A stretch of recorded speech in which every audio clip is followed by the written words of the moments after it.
ब्रह्ममुरारिसुरार्चितलिङ्गं निर्मलभासितशोभितलिङ्गम् जन्मजदुःखविनाशकलिङ्गं तत्प्रणमामि सदा शिवलिङ्गम् देवमुनिप्रवरार्चितलिङ्गं कामदहन करुणाकरलिङ्गम्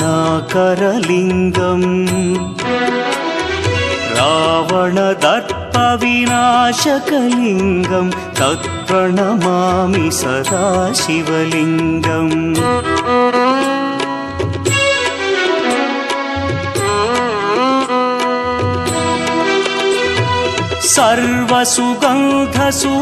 सर्वसुगन्धसुलेपितलिङ्गं बुद्धिविवर्धनकारणलिङ्गं सिद्धसुरासुर